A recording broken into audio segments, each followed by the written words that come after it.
Hello, welcome back to my channel. This is Amanda Widener Wellness, and I'm Amanda. On this channel, I talk about all things weight loss, weight management, tools like GLP-1s, fitness, nutrition, and everything in between. Today, I want to talk about why you shouldn't wait to start your wellness journey if you have made a decision that that is something you want to do. Start now, start today, and I'm going to go over why. But first, I do have a disclaimer.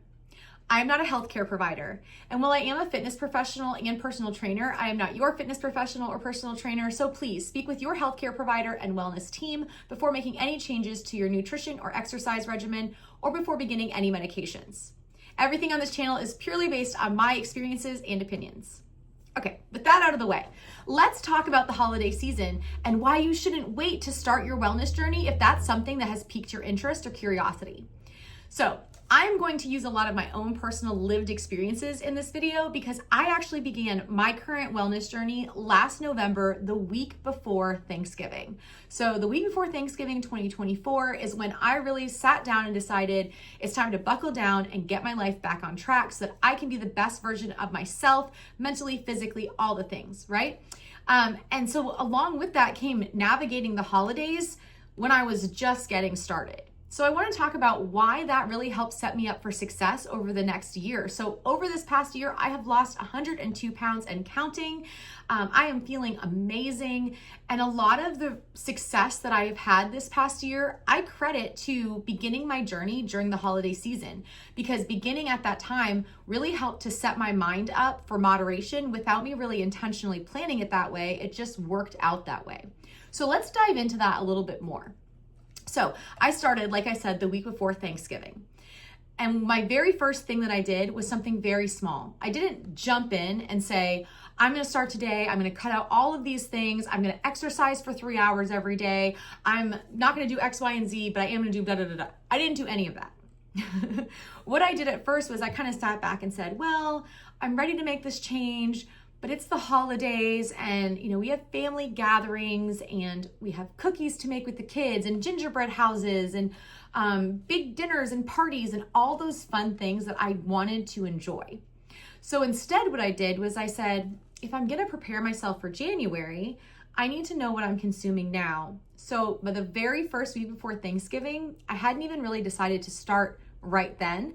But instead, what I did was I downloaded a free app called MyFitnessPal, and I started tracking the food I was eating after I ate it. So it wasn't before I ate it. It wasn't a planned out day, which are things I do now. But that first week, it was just if I ate something, I logged it so I could have an idea of what I was actually consuming. And what that did was it kind of pulled more awareness into what I was putting into my body. I don't think I really realized just how much I was mindlessly eating or the choices that I was making. Even though I work in the fitness space and I definitely have an idea of proper nutrition, I wasn't living that experience. I was allowing myself to, eat things with a lot of empty calories because that was my comfort food. And I would find myself in the pantry constantly without really realizing why I had gone in there. But every time I went into the pantry, I would start snacking. And I always ate the easiest, most convenient things to grab, which were, of course, usually things with empty calories. Instead of going to the fridge and eating like an apple, I would be in the pantry eating a handful of chips out of a bag. So I started tracking that, and that really allowed me to see, one, how many times a day I was eating these mindless snacks, and two, how many calories I was actually putting into my body. MyFitnessPal also broke down the nutrients for the day so I could see like how many carbs, how much fat, how much sugar I was putting into my diet over what the guidelines for someone my age, height, and weight at the time suggested. So that kind of brought in a little bit more awareness. I still didn't make any changes because it was the week before Thanksgiving and I didn't want to give up my Thanksgiving dinner. I do have to make my own Thanksgiving dinner and I bring it with me to meals because I am very gluten sensitive. I can't have cross-contamination. So I make a whole meal for myself. I bring it with me to our family's dinner and then I have the leftovers with my family once we're back home. And so I did that. I made my normal meal. But by the time I had been tracking on MyFitnessPal for a week, I was much more aware of what I was putting in my body. And I feel like when I sat down to Thanksgiving dinner, I still very much enjoyed everything on my plate, but I allowed myself to be a little bit more aware of my hunger cues. Was I actually hungry? Was I getting full? Was it time to pull back? Did I need to save room for dessert? Which was something I hadn't done in a very long time. Now I still had other health markers that allowed me to overeat a little bit, but just because I had started on this journey in such a small way, I was a little bit more aware of what I was eating, and I was a little bit more in control, even if I wasn't intentionally doing that. The week after Thanksgiving, I continued to track on MyFitnessPal. My plan at that point was still just see what I'm putting in my body to prepare myself for January. I was still going to enjoy the holidays full out, like I had made no other changes. But I was already making the changes without really realizing it, right? Just tracking it. So the second week after Thanksgiving, instead of tracking after I ate something, I started tracking while I was going to eat something. So if I was prepping a snack or prepping a meal, I would start logging everything into MyFitnessPal. And what that did was it started bringing even more awareness into what I was consuming and when I was consuming it. And so I started making healthier swaps without really planning to make those swaps. So for example, I might be logging in, a couple tablespoons of butter and think, ooh, that's a lot of calories. Maybe instead I'll just use a little bit of cooking spray. It wasn't a big change, but it was a little bit. It allowed me to kind of make these changes with moderation while I was still enjoying my food. And it was prepping the way into my New Year's resolution before I even got there. I went through the holiday season very much still enjoying making cookies with the kids and the gingerbread houses and going to parties and having our big meals and the huge charcuterie board that we make at my family's house on Christmas Eve. I still had multiple glasses of wine over the course of the month. But I really took advantage of those days in between where we were just living our normal daily lives to kind of be more aware of what I was eating and more in control of what I was eating than I had been before I made the decision to make a change. Again, it wasn't my plan or my intention to start this before January. It just kind of happened naturally because I started logging food in MyFitnessPal when I made the decision I did want to make a change at some point in the future.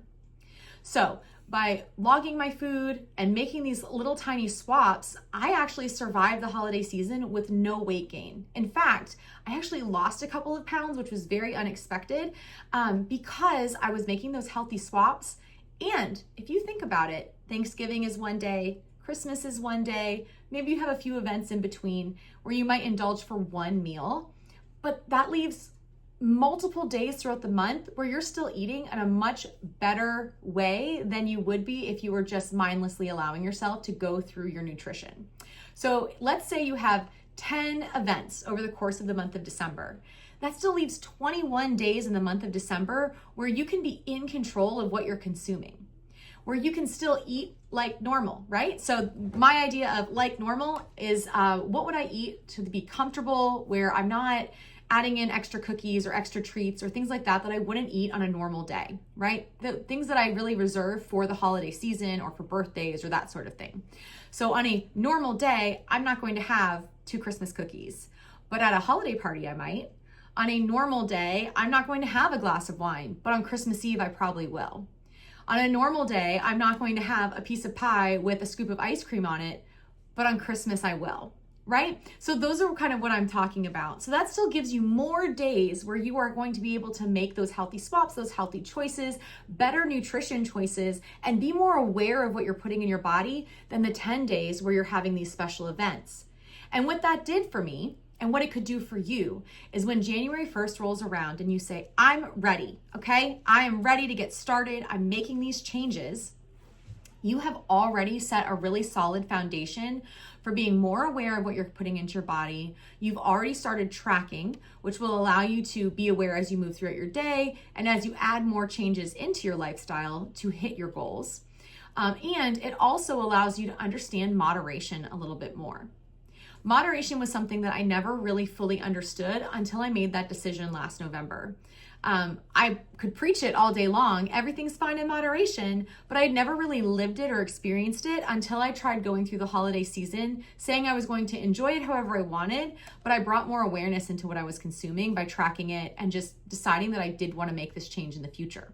So I was allowing myself to have the treats, but I wasn't allowing myself to have the treats every day. And it wasn't a deprivation situation, it was a mind-body awareness thing. And so it really set me up going into the rest of this year where if we had a special event, I allowed myself to have a treat. If I was craving a burger, I had a burger. If I was craving pizza, I had pizza, but I didn't have it every day. Instead, I saved those for a day in the week where I thought, okay, let's do it on Friday. On Friday, we have nothing going on. We can sit down as a family and really have this special meal together. And then the rest of the week, I can make more mindful choices and better, healthier swaps that are going to help me reach my goals. So things that have more protein, more fiber, more nutrients in them versus things that are a little bit more calorie heavy and less nutrient dense, right? So starting off with those little tiny changes, tracking, and then just being more aware of what I was putting in my body and making little swaps because I was aware of what was going on with my body and my nutrition set me up for great success in January. It also allowed me to start a conversation with my healthcare provider before the new year started so that we could make a plan of what to do this year. So I had that conversation in November. We touched base again in December so that when January rolled around, I knew exactly what I needed to do, what goals we had set for myself, and when we were going to meet again to check back in and see what changes needed to be made or what we could increase. I also was able to set myself up so that in November and December, I didn't change anything about my activity levels. But by the time January rolled around, I did feel like I could make a little bit more of a change. So in January, I started adding in a little bit heavier weight in my fitness classes. That was the only thing I changed. Instead of picking up the really light weights that I had been using for the last few years, I just went a couple pounds heavier. And that was literally the only change that I made. The change for you could be, in January, I'm going to start doing a gentle yoga class every morning that's free on YouTube. Or I'm going to go for a walk on the treadmill in the house, or I'm going to go to the local rec center and walk the indoor track there. It could be I'm going to grab a resistance band and follow an instructor on YouTube that's free and just add a little bit of movement into my day a couple times a week. Do you have to add that? No. But if you've already made some changes over the holidays, it makes adding those extra changes once the new year starts and you're ready to kickstart your resolution a little bit easier. So just to recap, don't wait. If you've made the decision that you are ready to make a change to your wellness and your lifestyle, start now. Don't wait just because you have to get through the holidays. You're going to go through them anyway. The days are going to pass anyway. You might as well get something extra out of those days while you're living them. And the extra that you can get out of them will set you up for success in January. So start making yourself more aware of what you're consuming. Start making yourself more aware of how active you are throughout the day. Maybe log food if you're ready. If that's triggering to you, maybe you're going to try a different strategy. Talk with your healthcare provider about things that you can do throughout the holiday season to prepare you for making other changes down the road. It doesn't have to be big. Small changes add up over time. And I can say that from personal experience. When I started this journey last year, no one saw the changes at first, but I was aware of them. In fact, I was so much overweight that a lot of people didn't even notice I started losing weight until the late spring. It was much later when people started noticing it on me. Some people didn't even notice that I had lost weight until the summer, and I had lost a significant amount of weight by the time the summer rolled around. But I knew I was losing the weight. I could feel it. My body felt better. I was healthier. My nails were stronger. My hair looked better. And most importantly, I was really, really confident in the little changes that I had made because they were escalating over time. My small decision in November to just see what I was eating every single day led to eventually me using my FitnessPal to plan meals ahead of time. So I always feel like I know what I can eat and I can be really confident that I'm getting everything I need out of it to hit my goals. It also led to me eventually feeling well enough that I could add in even more activity. So increased weights for my fitness classes or starting to walk, which I started doing in the summer, a little walk every day, started at 20 minutes a day. And 20 minutes was very hard when I got started to now every morning I walk for an hour, about 3.5 miles, and I love it. It's my favorite part of the day. It allows me to clear my head and really set myself up. But I didn't start there. I didn't start knowing what my macros should be. I didn't start with a protein or a fiber goal every day. I didn't start by going to the gym for an extra hour on a few days a week so I can go to the weight room. Those things were added in over time as I felt ready for them. So I'm telling you, you don't have to start all the way out with everything right away. You don't have to start going to the gym or going for a walk every day or tracking your macros. All you need to do is make the decision that you want this change and do something small to get started so that you can get through the next few weeks in a really positive and effective way. Okay, that's all I wanted to talk with you about. I hope that you understand that it's okay to get started now. I'm cheering you on. If you're getting started on your own wellness journey, or if you're continuing on in your own wellness journey throughout the holiday season, put something in the comment below so that I can cheer you on. I am here to be your #1 cheerleader, and I hope that you'll cheer me on as well. The holidays are a tough time for all of us, but with determination, we can find success. With community, we can find support, and that's what it's all about. So thank you again for joining me. I hope that you'll like and subscribe and that you'll catch my next video. Bye-bye.